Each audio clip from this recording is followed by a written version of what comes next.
Well, this class is about helping people really connect with their patients. It's about helping their patients actually feel cared for. It's a gift we know you had in a remarkable way in your 40 years of practice. We invited you today because we know that there is something about you and the way you practiced that we want to clone, that we want to help the next generation be able to do. 700 people came to your farewell with just a week's notice after you were diagnosed with pancreatic cancer. They came because they care so much about you. They've sent cards by the hundreds and hundreds. There is something about the way you related to people, and particularly the patients you cared for, that we would like to impart to the next generation. What can you say about what that is?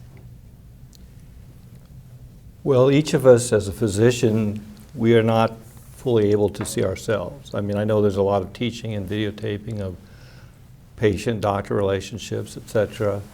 But as a physician in practice, you have very little awareness of yourself as you practice. But one thing that I emphasize, the key to being a physician or even in everyday life is to be fully present. It's easy to say, it's harder to do. Example of not being fully present is I'm an internist geriatrician, so I treat sinus infection all the time. And that's run of the mill. I mean, no antibiotics, these are viral, irrigation of the sinuses, all this. But many years ago I caught myself, I knew that I was just spewing off. I was just, I wasn't there, I wasn't present. And I realized for this patient, that's their first case of sinus, or maybe their second, which was, probably the first one was mistreated anyway. So I realized, I caught myself, I realized I'm not fully present. And that can't be, I can't practice this way. So one of the keys, and this is not just to physicians, but in terms of just everyday life, we all must be fully present at all times. And to those that are experiencing fatal or terminal illness, it is extremely important. It's really the only approach to death that exists, to be fully present. Because as we face these diagnoses, all these emotions arise, fear and anger and, just unthinkable sadness, grief. The only way to get through your days and weeks and sometimes months before you succumb is to be able to be fully present in the moment. Because as you're fully present, each moment of suffering is only this great. It's only this great. I can withstand that. And so that, I think, is it's an explanation of my approach to practice, to be fully present. It's an explanation of my approach to dying is to be fully present. The students may benefit from understanding what it means to have pancreatic cancer and what you think the future holds for you, just to put in context the rest of my questions. I mean, clinically, what is well, pancreatic cancer is probably the most fearsome of all the cancers, stage 4. The survival rate is 0. So it's not one of these where you have a 5 or 10% chance. The survival rate is basically 0, and typically the survival is 6 months. They're trying to push it out to 8 months. Right now I'm on chemotherapy basically every week, and we're just buying time only. And I'm thankful for this time, because the other thing I will say about dying patients is they need time. I mean, if you can give them some time to process and deal with emotional and spiritual issues, even a few more weeks would be very precious to them. As a physician, what have your patients taught you who've had serious illness about caring for people with serious illness? I mean, you have 40 years of wonderful clinical experience. Well, I think that one thing I've learned is that each individual patient, of course you all know this, is different. We all are going to need a different approach. So in terms of even giving the news of a cancer or terminal illness diagnosis to a patient, there are a multitude of ways of doing this. There's a famous quote from Margaret Atwood that the Eskimos had 70 names for snow because it was so important to them. And there should be at least 70 names for love too. So I turn that a bit and say, well, there must be more than 70 ways that I can tell you have terminal illness. And so I individualize what I tell each patient to the patient. And I'm fully present, so I'm reading them. As I'm talking to them, I'm looking at them fully. Because when you're fully engaged and present, you'll see things that you may not have noticed. And so it's all individualized to that individual person. Now that you're on the other side and you're a patient in a whole new way, what about your care has been missing? Well, unfortunately, I think I've gotten the care that is the predominant care that we would receive even if you're a physician, or maybe because I'm a physician. So the way I learned my diagnosis was hard to get the diagnosis. I had to push the doctor to get the right test done, even to get the diagnosis. But then one day he said, I want to repeat your blood test. So I go back to our lab, and I noticed there's a third tube. I knew he was ordering a CA19-9. That's a cancer marker for pancreatic cancer. So I said, you ordered a CA19-9, didn't you? And what's the result? Oh, it's 29,000. Well, that actually is off the scale. And I said, well, isn't this pancreatic cancer? Well, maybe not. Maybe not. I said, the only way that could be, you'd have to have bile obstruction to get a 29,000 without cancer. So I'm letting him tell me, but he won't tell me even when I'm letting him tell me. You're trying to help him. I'm trying to help. Yeah, you can tell me now. And he won't tell me. Yeah. And I don't know, maybe it's partly because I'm a physician, but it was handled kind of very casually, or the gastroenterologist did the biopsy. He just, he was running around back and forth with a medical student. I could hear him in the hallway. They weren't in my room, the procedure room, but I could hear him walking by 5 centimeters, and they're walking this way, very bad. Because I know they're talking about me, but they're not in my room telling me. They're just walking by the hall. So that wasn't a particularly good way of telling me.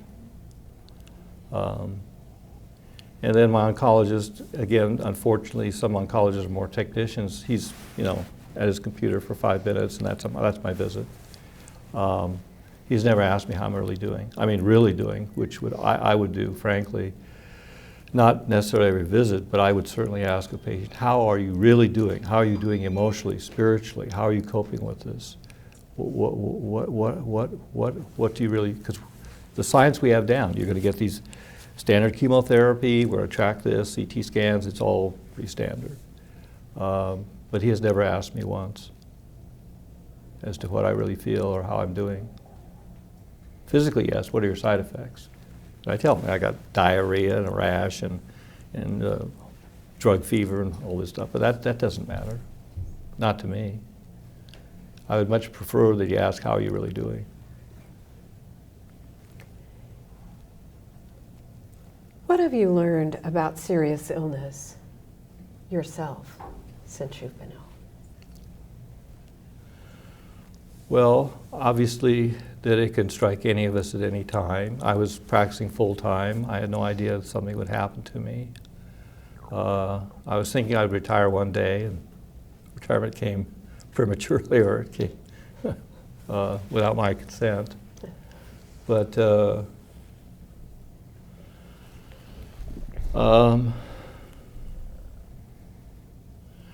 I would say this about serious illness, that until, and I think most people would say this, there are many experts about topics of death, dying, and serious illness, written by all kinds of expert people, some physicians, some spiritual leaders, but until you yourself are faced with this position, you'll never be in the position. But I would also add that this phase with life-threatening illness is a blessing also, which I don't know if your other student teachers, I mean, the patient teachers have mentioned that, but it is an opportunity for spiritual growth that you will never experience in your lifetime. So you could grow spiritually much further in a matter of months than you could in 20 years. Because until that day arrives, you're not ready. There's a Buddhist saying, I think, that when the student is ready, the teacher will appear. Mm-hmm. And in terms of life and death, when the student is ready, the teacher will appear. We have a group of medical students, future physicians. What do they most need to remember about caring for someone with a serious illness? Well, I think the most important things, as I mentioned, to be fully present, to have an open heart, to be genuine, to be humane. Because, you know, we have our roles. I played the role of a doctor for 40 years. I had my white coat, I put on my white coat, I was a doctor. You have your role, you're a patient. But it goes beyond that because we're human beings. And so we need to interact with our patients genuinely, with an open heart, with love, as another human being. And sometimes we have to step over the line a little bit in terms of our doctor role. What do you mean by step over the line a little bit?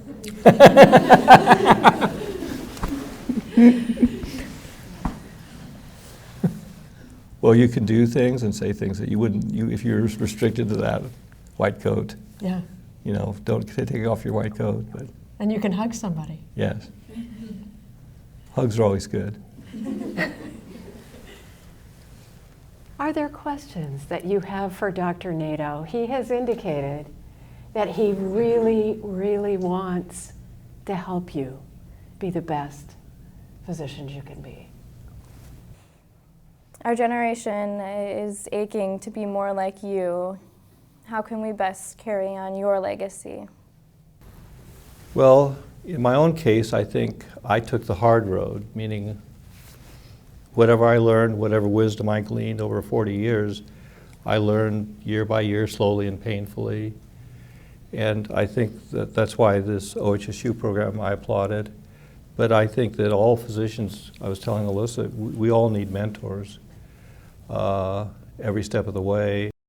You need someone to turn to, and not just, you know, well, if this patient has this complex problem and these are the labs and CT findings, what do you think next? Well, that's okay, but that's not really what I'm talking about. I'm talking about when you feel things deeply emotionally, when you run into trouble, you know, when you're depressed or, you know, you feel like throwing in the towel, which will probably happen someday, you will need a mentor. And I think the overall message is we can support one another much more than historically we have. And we've seen that in this class, where you're really reaching out and caring for each other. And all of healthcare can be more like that. It's not just that you need senior mentors, we need peer support. And healthcare is changing, and we can be part of making it change, and you have been. Every single person in this class has supported someone else as they struggled with the death of their patient teacher or a moment of real sadness. It's okay to cry in this class. And now students will even cry on camera. I mean, there is courage in that. It sets a different bar about expressing caring that we really do need. Other questions for Dr. Naito? Yes. In having, I would imagine, many patients with terminal illness and now facing one yourself, what has most surprised you about this process? Well, I'll refer back to what I mentioned, is that it's an opportunity for spiritual growth. That you don't expect that to happen, and you can't make that happen. The opportunity will not happen until you are faced with a terminal illness. As far as just the physical experience of being ill, it's basically what I've seen in all my patients. It's been no surprise. I mean, chemotherapy, et cetera, but I think emotionally, spiritually, it's been a different thing that I didn't have any comprehension of until I was there. So my question is two parts. I was wondering if you were spiritual before getting your diagnosis or if that's kind of grown since then. And the second part is how as we can, as physicians, support our patients' spiritual and mental health. Well, I think before, over the last several decades, I was sort of a sporadic seeker, which many of us are. You know, sporadic, I'd be seeking spiritual answers, but then, you know, you are a doctor, you're working, you know, umpteen hours, and you're distracted, and life gets in the way because we're all doing, instead of looking at our spiritual side. So I would say extremely sporadic. In terms of helping the patient, I think, if they have 3 months to live, or thereabouts, I would strongly encourage them to enter a meditation practice. I mean, at the cancer center I go to, that was introduced to us, you know, early on by the social worker. She said, well, you do want to take a mindfulness-based stress reduction as meditation class, don't you? And we both did. Because I really don't think there's an easy way to deal with, you know, these potentially terminal illnesses otherwise. I mean, you'll mostly be in denial, as you know. I mean, the vast majority of patients will remain in denial until the very end, which I think is very unfortunate, which is mostly the patient, but fostered possibly by some of their physicians too. How do we figure out who wants what at this time? Well, as far as giving information about, you know, their prognosis, you mean? I try, again, gets back to being fully present and sensing what your patient wants to know. And some may want to remain in denial for a while. And if they do, your job is not to tear down their denial, I don't think. It's not your physician role to do that. And they may find that the only real way to, you know, exist or, you know, kind of make it through life day by day is to still stay in denial for a while. And hopefully that won't be for the duration of their illness until they're in the terminal stages of dying. But no, I don't know how to deal with, when the denial is quite strong, I don't know really any easy way to deal with that. I thank you so much for being with us today, for being open to anything the students would ask you, for leaving this kind of legacy for us to carry on and to teach into the future. I'm happy to do so, and I just wish that I could reach more medical students because I love medical students. Well, you just may. That is the purpose of our video, is to help you reach a much bigger audience with what we're doing together. And I just want to say thank you for sharing so openly what we all need so much to keep the caring and the reason you, and I believe the students went into medicine in the first place. Thank you so much.